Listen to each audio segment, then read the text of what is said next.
2021년 메이저리그는 반론의 여지가 없는 오타니의 해였습니다. 따라서 제가 궁금한 것 두 가지는 오타니가 투타격업을 언제까지 이어갈 수 있을지, 그리고 제2의 오타니, 제3의 오타니가 나올 수 있느냐입니다. 당장 에인절스는 마이클 로렌젠을 가지고 제2의 오타니를 실험합니다.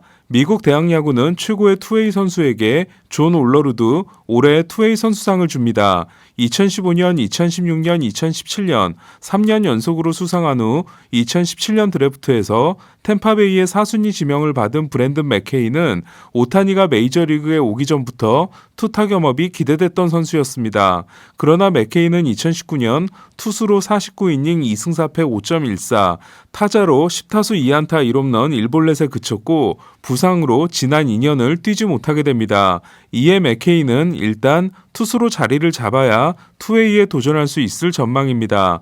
메이저리그는 내년 또 다른 선수가 투타격업을 하게 될지도 모르는데요.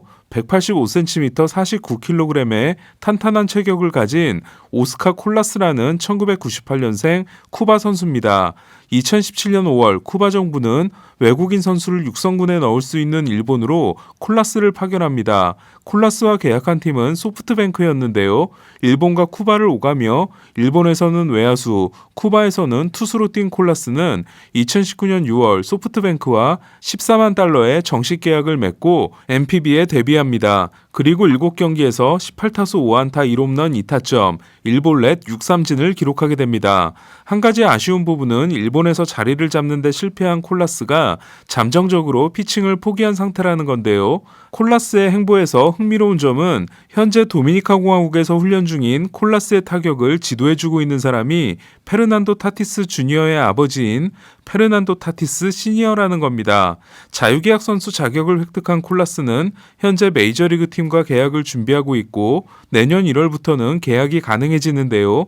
콜라스를 국제계약 유망주 5위에 올린 MLB.com 파이프라인은 타격 55, 파워 60, 스피드 55, 어깨 55, 수비 55, 종합 55라는 평가를 했습니다. 좌투 좌타로서 중견수 수비가 가능한 콜라스는 95마일을 던질 수 있는 좌완이기 때문에 저는 콜라스가 메이저리그에 안착하면 투웨이 도전을 해볼 수 있지 않을까라는 기대를 하고 있는데요. 그렇다면 콜라스는 누가 데려가게 될까요? 메이저리그에서 쿠바 선수에게 가장 적극적인 두 팀은 LA 다저스와 시카고 화이삭스입니다. 그럼 먼저 다저스 이야기부터 해보겠습니다. 템파베이 단장으로 9시즌을 보낸 후인 2014년 10월 앤드류 프리드먼은 다저스의 단장이 됩니다. 그리고 다저스 수뇌부로부터 다음과 같은 지시를 받습니다. 지금보다 연봉 총액을 줄이면서도 월드시리즈 우승에 매년 도전할 수 있는 팀을 만들 것. 구겐하임 파트너스 CEO인 마크 월터가 프랭크 맥코트로부터 다저스를 21억 5천만 달러에 산 2012년 5월, 당시 다저스의 단장은 2005년 11월에 부임해 7년차를 맞이한 네드 콜레티였습니다. 앤드류 존스와 2년 3,620만 달러 계약, 제이슨 슈미트와 3년 4,700만 달러 계약이 대실패로 돌아간 콜레티는 구단주가 바뀐 후 정말 신나게 돈을 쓰게 되는데요. 2012년 6월 푸이그와 7년 4,200만 달러 계약, 12월 류현진과 6년 3,600만 달러 계약, 그레인키와 6년 1억 4,700만 달러 계약이 모두 성공하게 됩니다. 그리고 2015년 8월에는 무려 2,600만 달러의 자녀 연봉을 떠안고 에드리안 곤잘레스, 칼 크로포드, 조시 베켓, 닉 푼토를 보스턴에서 데려옵니다. 덕분에 다저스는 25년 동안 80억 달러라는 천문학적인 중계권 계약을 맺는데요. 하지만 사치세 계산에 쓰이는 40인 로스터 연봉이 2015년 2억 9,800만 달러에 달하게 됨으로써 무려 4,360만 달러의 사치세를 냅니다. 프리드먼이 사치세를 내지 않으면서도 지속 가능한 우승 모델을 만들기 위해 한 일은 유망주 손실을 최소화할 것과 위험할 수 있는 장기 계약을 피할 것이었는데요. 그렇다 보니 대형 영입은 기대할 수 없었고 부상 위험성이 높은 선수와 단기 계약을 맺는 글라스볼이 탄생하게 된 겁니다. 트레이드를 하면 유망주를 잃게 됩니다. FA 영입을 하면 유망주는 잃지 않지만 대신 지명권을 잃게 됩니다. 그래서 프리드먼이 선택한 방법은 유망주와 지명권을 잃지 않을 수 있는 쿠바 선수들을 적극적으로 영입한 거였습니다. 콜레티가 영입한 쿠바 선수 3명은 푸이그와 함께 2013년 10월 4년 2,800만 달러 계약을 맺은 알렉스 게레로, 2014년 2월 5년 2,500만 달러 계약을 맺은 에리스벨 아루에 바레나였는데요. 푸이그는 첫 2년 동안 대활약하지만 이후 급격한 추락을 하게 되고 알렉스 게레로는 2014년 5월 미겔 올리보에게 귀를 물어뜯긴 것 말고는 없다가 다저스에서 방출된 후 일본으로 가는데요. 2018년 요미우리 자이언츠와 2년 730만 달러 계약을 맺은 게레로는 2년 동안 기대에 미치지 못했고 올해 5월 후동 가디언스와 계약했다가 대만이 국경 봉쇄를 하면서 계약이 취소됩니다. 아루에바레나는 더 심각했는데요. 쿠바 최고의 수비력을 자랑하는 유격수로 수비는 일품이었지만 방망이가 형편없었던 아루에바레나는 메이저리그에서 22경기를 뛰는데 그쳤고 계약 기간 내내 마이너리그에서 뛰다가 쿠바로 돌아갑니다. 다저스의 쿠바 선수 영입은 프리드먼이 맡은 후 성과가 더 나지 않게 됐는데요.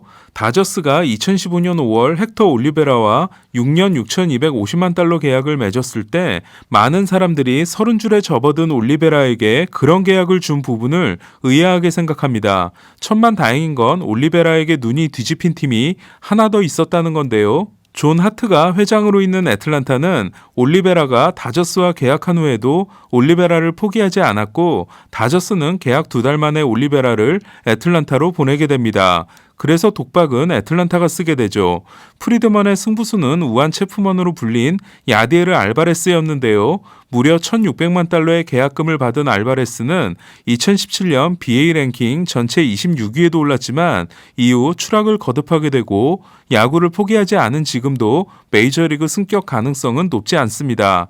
야디에르 알바레스와 관련된 재밌는 일화는 2016년 8월 휴스턴에서 조시 필즈를 데려올 때 휴스턴이 요르단 알바레스를 달라고 하자 파르한 자이디 단장이 야디에르 알바레스를 달라는 말인 줄 알고 깜짝 놀라 거절한 일이 있었다는 건데요. 정작 다저스가 계약한 최고의 쿠바 선수는 계약금을 200만 달러밖에 주지 않았지만 휴스턴으로 보낸 요르단 알바레스가 됐습니다.